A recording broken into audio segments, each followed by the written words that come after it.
Hey everybody, this is Matt and we're at Texas Toast Guitars. Thanks for tuning in to another one of our 10-minute talks. I was just about to head out the door and Chris started telling me a story and I thought, I've got another great idea for a 10-minute talk. Okay. And you were talking about some jazz masters that you've owned and that you still own. And it occurred to me, what would you make if you could, okay. Now, this is not really exactly what you were talking about. Okay. But as a guitar builder, if you were going to spec a neck for a jazz master, a Fender style neck, how would you spec it out? How would I spec it out? Like you could have any neck however you wanted it. Okay. I'd like a nice looking piece of maple. Okay. Nice looking piece of rosewood for the fingerboard. Okay, so rosewood. Yeah, rosewood. Were the jazz masters all rosewood? Yeah, that was the first neck that they used rosewood on as a fingerboard wood. Okay. Yeah, and modified the way they made it. Okay. Yeah, pretty traditional neck probably, but I would like a piece of wood that looks fairly nice on the maple. Yeah, why not? You're building your one true jazz master. You want specs? Yeah, why not? I'd probably just go 9.5 or 10-inch radius. Okay. I forgot this part. I'm sorry. It doesn't have to be made by Fender. Right. So any of the, I'm gonna forgive the term, any of the limitations that you would have by a Fender factory neck, you wouldn't necessarily have. Yeah, and I don't need super exotic wood or anything like that. But I mean, like, would you have like a carbon fiber in the neck or wheel adjust truss rod? No, none of that. So a Fender Jazz Master, like a vintage one, would have a heel adjust. Single acting truss rod. Would you go with that? No, I think I would want a dual acting truss rod. How and adjusted at the nut? I think I think just for aesthetics, probably at the heel. Okay, that would be fine. I've always liked the idea of the bullet truss rod for some reason. Not sure why. I think there's a lot of guys who like the great big 70s CBS Fender Strat headstocks with the bullet truss rod. Yeah, I think it. Actually, I've never owned one. It probably works really, really well. Does what it's supposed to do. Some people, it looks ugly. I don't think it does. I think they're fairly cool. So, is the Jazzmaster headstock bigger than the Strat headstock? Yes. Okay. And then it got even bigger in '66. Okay. It got to the same size as the CBS Strat one. Oh, okay. Yeah. Okay. Yep. So. Yeah. And frets? Frets. I'd probably just go medium frets. I used to be, vintage through and through, 7 1/4 radius. Okay. Vintage. Narrow frets, doesn't matter anymore. One of our last 10-minute talks, we talked about radius and conical radius, etc. I think I already know the answer to this one, but would you just go with just straight 9.5 or 10? Yeah, I think I do. Yeah.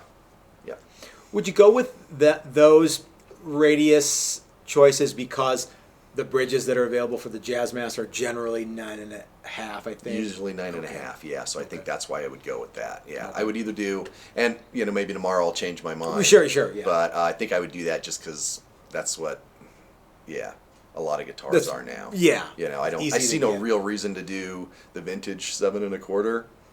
Okay. But I'm not opposed to it. Now, I really do have a question about this for you specifically. Why not the wheel adjust truss rod in the heel area? Well, for one thing, ultimately I don't think I would end up needing to adjust the truss rod very often. Okay. That would be okay. I guess it's more of an aesthetic thing, and the Jazz Master to me looks very, very 50s. Okay. And I like that about it. I guess, it's funny. I don't think people think about this very often. They think, if I ever need to adjust the truss rod, boy, wouldn't it be handy to have that easy to put the little stick in and move the wheel thing. Yeah. But the fact is that how often are you adjusting truss rods? If you're on tour around, going all over the world, well, at that point you probably have some guitar lackey that does that for you, and then who cares? Yeah. He has to do that, or she. And really, I mean, if I was building a guitar to take all around the world with me, then I might do that, or I'd have a headstock. adjustment or something like that. But to go home and just play it, Yeah, how many times are you adjusting in my it? well humidified home so that stuff doesn't move. Yeah. I pulled a guitar off the wall. I couldn't tell you the last time I played that guitar. Still in tune, which means the humidity is spot on. Must be something going on. A year ago. Yeah. I don't know when the last time was it. Yeah. So, okay.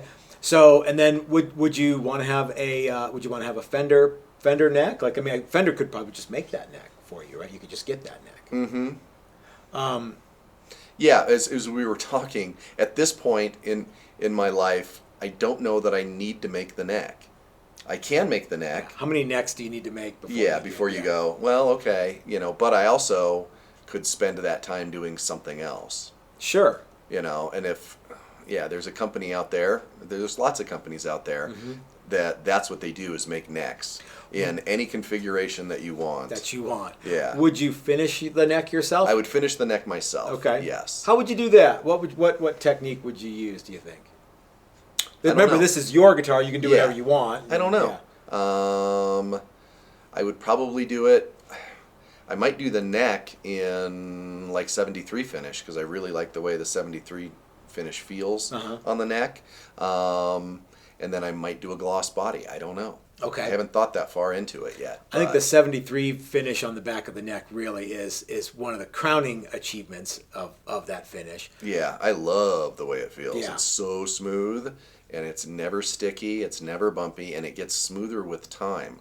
Even smoother, if that's even a possibility. Because they're so smooth to start with. But I think that the body, to me, the way the 73 finish looks with like a traditional burst too, I think it's such a great looking finish. It's kind of got I don't know, I'm not going to say rustic, but it definitely has it looks like it's older than it is, even though it's all of our guitars are brand new.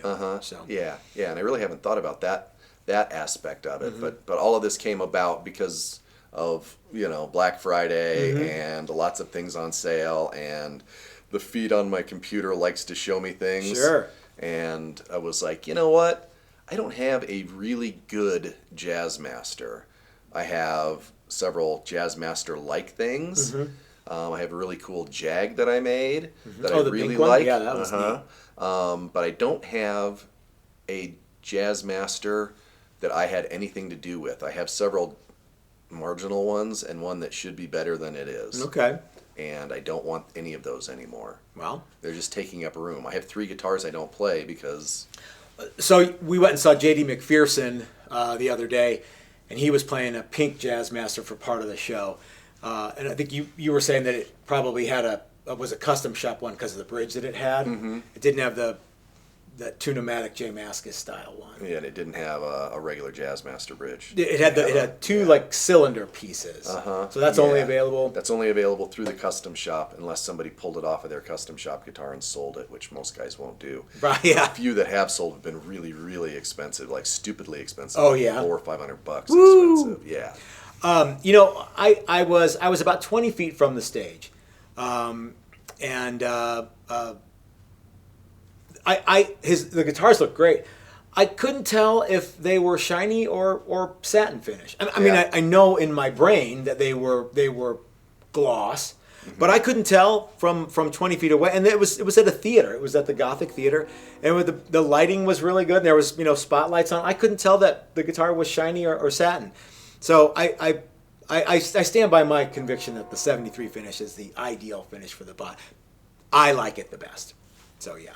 Yeah, I don't know what I would do with that. And I was just thinking about this. I think almost one of the reasons that I want to do this is because I finally got my parts to wind some Jazzmaster pickups. Oh, okay. And I kind of want to wind some Jazzmaster pickups, and I need something to put them in that I want to play. Okay, yeah. So that none sounds of the fun. ones that I have now. So yeah. Cool, man. All right, well, thanks for hanging out with us for another 10-minute talk. I can't remember what we're calling these. Thanks for watching, everybody. We'll see you next time. I wanna play my guitar the only way